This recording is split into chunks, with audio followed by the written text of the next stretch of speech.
Okey, bismillahirrahmanirrahim. Assalamualaikum warahmatullahi wabarakatuh. Salam sejahtera, salam pertanian semuanya. Berjumpa saya lagi, Razi. Kali ini di kebun pisang, update untuk minggu yang ketiga. Minggu yang pertama saya tunjuk pisang dah mula buah, dah berjantung, dah berbuah.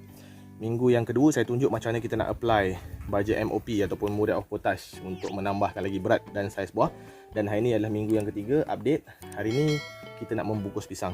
Jadi membungkus pisang dan membuang jantung. Jadi ada banyak pendapat. Bab jantung ni ada banyak pendapat. Ada yang kata jangan buang jantung, ada yang kata buang jantung, ada yang kata jantung tu dipotong setengah. Okey, sebenarnya mana satu yang betul? Okey, jom kita tengok dulu. Okey, alhamdulillah. Jadi yang di depan saya ni adalah jantung pisang nangka. Ini pisang nangka. Okey, jadi pendapat bagi setengah otai-otai pisang lah yang saya pernah berjumpa, saya pernah bersembang, majoriti daripada mereka mengatakan buang jantung akan membuatkan buah lebih berat. Buang jantung, buah lebih berat. Kalau buang dan potong setengah, sama je fungsi dia, buah akan tetap lebih berat. Itu satulah. Ada orang dia tak buang jantung tu, saya pun tak tahu kenapa. Tapi kalau pisang berangan, jantung ni kita boleh jual. Pisang berangan, jantung ni kita boleh makan, kita boleh jual lah. Kalau harga di kebun lah, di Sabak Bernam ni, harga dia 50 sen untuk sebiji. Jadi saya tanam ada 600 pokok. Kalau 50 sen, saya jual jantung saja, saya dah dapat RM300 kan. So RM300 tu bolehlah balik modal untuk upah membungkus pisang ke dan sebagainya kan. Macam-macam boleh buat RM300 tu. Tapi kalau jantung pisang nangka, memang tak boleh dimakan lah. Dia boleh dimakan, tapi kelat, pahit, tak ada orang nak beli pun, tak boleh jual lah. So memang kita akan buang. Yang ni saya akan buang. Okey. Jadi macam mana kita nak buang jantung tu? Yang pertama sekali kita kena kira daripada buah yang terakhir dia lah. Kalau kita tengok di sini, oh ini tupai lah. Ini tupai. Ini sepatutnya ada buah ni, tapi tupai. Tengok ni patah lagi ni. Ni pun patah, ni tupai lah ni. Biasanya tupai memang rajin lah dia patahkan buah macam ni. Tapi nak buat macam mana? So ni lah, sedih. Ini sebiji ni berat juga ni. Tapi tak apa. Okey, jadi ini adalah sisir yang terakhir lah. Ini sisir yang terakhir. Ini sisir yang terakhir. Yang ni dah tak jadi buah dah. Ini pun tak jadi buah. Jadi ini dah sisir yang terakhir. Jadi ambil daripada sini, ambil jarak sekurang-kurangnya sejengkal sejengkal macam ni. Jadi kalau sejengkal macam ni, dah cukup sejengkal pada jantung, kita boleh potong di sini. Jangan potong terlalu rapat. Terus terang saya cakap, jangan potong terlalu rapat.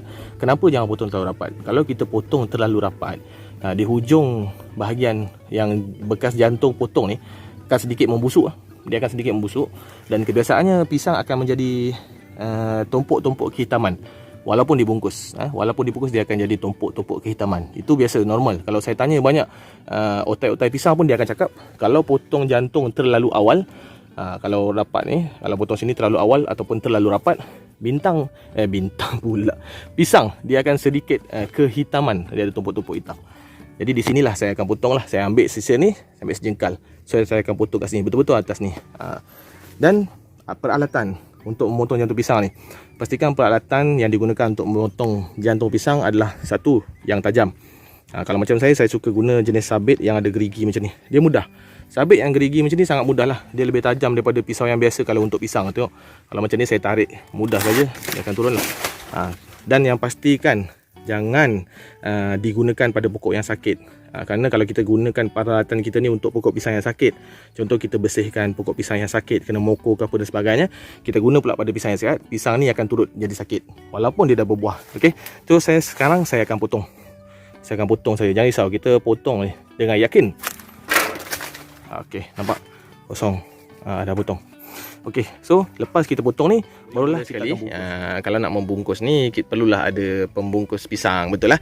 Tapi saya tak gunakan pembungkus pisang sebab saya gunakan guni-guni yang ada di rumah saya je, lebih jimat. Pembungkus pisang nak kena beli lagi, makan modal lagi. Tapi sebenarnya murah je muka pisang tu. Saya pun tak ingatlah harga dia apa. Dah lama sangat tak beli. Sebab saya biasa beli guni je. Saya guni ni kadang-kadang saya guni baja ataupun guni gula, tak kisahlah apa-apa. Yang penting guni ni kita potong lah bawah dia dan di atas dia. Nampak macam ni. Kemudian kita sarungkan pada pisang dan kita ikat atasnya, selesai macam tu saja. Tapi ada perkara yang perlu buat sebelum kita membungkus. Kita perlu buang yang saya panggil bunga jantan lah. Sekejap saya tunjuk. Kemudian kena ada tangga lah. Kalau pisang tu tinggi, kena ada tangga. So ada tangga. So kita nak panjat dulu. Okey. Jadi tengoklah di depan saya ni, ini adalah pisang lah. Dan apa yang saya katakan dengan bunga jantan adalah yang ni. Yang ni kita kena buang.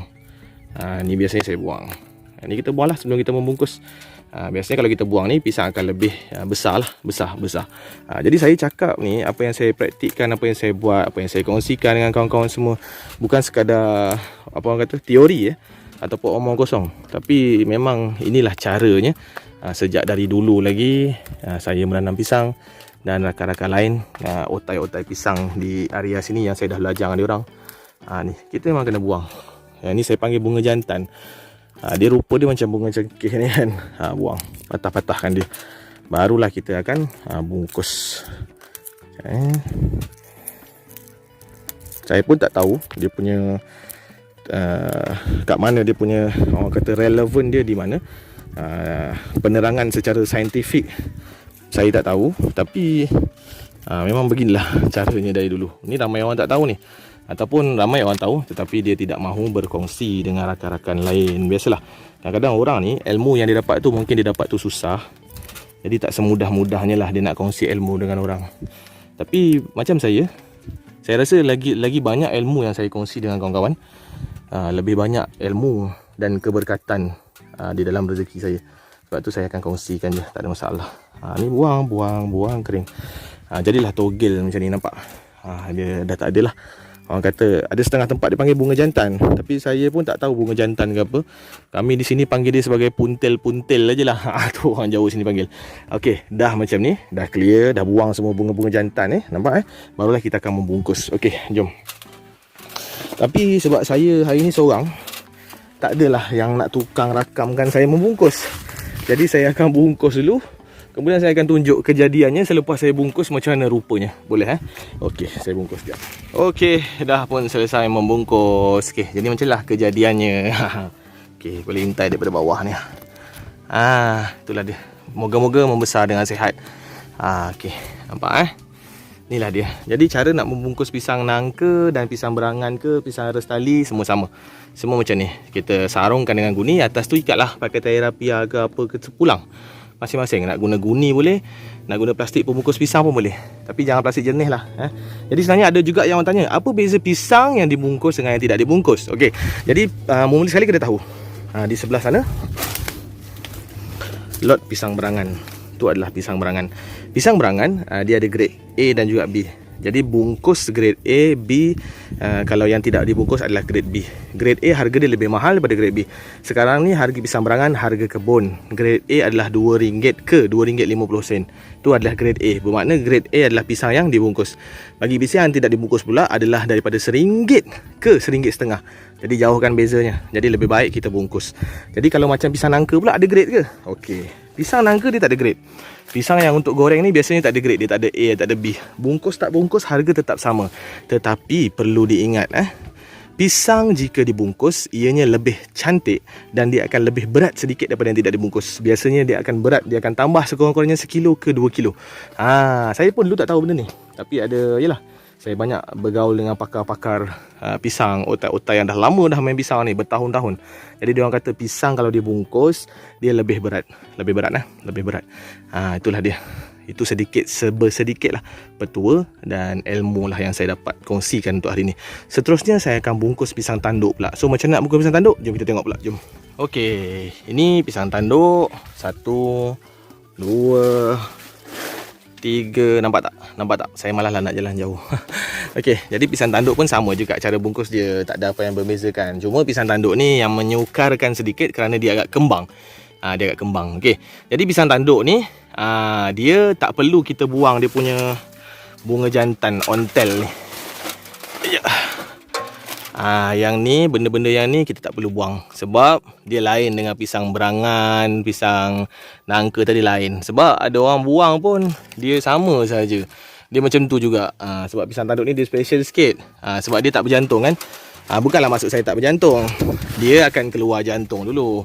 Kemudian jantung dia akan 100% menjadi buah lah. Kalau macam pisang-pisang lain, pisang yang jenis panjang, dia jantung, dia jadi buah, kemudian ada lebihan jantung di bawahnya. Tetapi pisang tanduk hanya macam ni saja. So kita bungkus dia kena hati-hati sikit sebab dia agak kembang. Faham tak? Kembang dia bukan memanjang, dia kembang begitu. Kadang-kadang semasa membungkus tu boleh terpatah ke apa dan sebagainya. Itu sajalah. So saya akan bungkus 1, 2, 3, lepas tu balik. Sebab hari pun tiba-tiba mendung. Saya risau hujan je. Okey, jom. Okey, selesai tanduk tinggi ni. Ni tinggi. Gayak juga saya membungkus tadi tu. Ni pisang tanduk. Kalau nak intai sikit boleh. Tu pisang tanduk. Ada lebih kurang dalam, saya kira 19 biji. 2 sisir. Ni pun pisang tanduk, yang ni pun pisang tanduk. Alhamdulillah. So saya tak kira tanduk ke, dangka ke apa semua saya bungkus sebab saya nak pisang tu lebih bersih, mulus je kulit dia, tak ada bintik-bintik, tak ada macam kulat-kulat hinggap ke apa dan sebagainya. So ini untuk kepuasan diri jugalah. Bagi korang yang tak nak bungkus ataupun nak jimat kos, tak payah bungkus pun tak apa untuk pisang tanduk ni. Tapi kalau pisang berangan wajib bungkus lah, sebab pisang berangan ni dia ikut grade. Yang bungkus ni grade A. Biasanya yang bungkus ni memang dia cantik lah. Kalau orang-orang, biasanya orang-orang di pekan ataupun yang orang luar negara, sebab kita ekspor pisang kita ya. Bila orang sana dia akan cari pisang yang cantik, yang bersih, yang tak ada tumpuk-tumpuk. Dia ingat yang itulah yang paling cantik. Sebab tu pisang berangan ni adalah yang perlu dijaga grade dia. So grade A bungkus, grade B tak bungkus. Saya ulang lagi sekali. Grade A bungkus, grade B tidak dibungkus. Pisang berangan wajib dibungkus kalau untuk komersial. Untuk makan sendiri tu terpulang. Untuk pisang tanduk ni tak payah bungkus pun tak apa.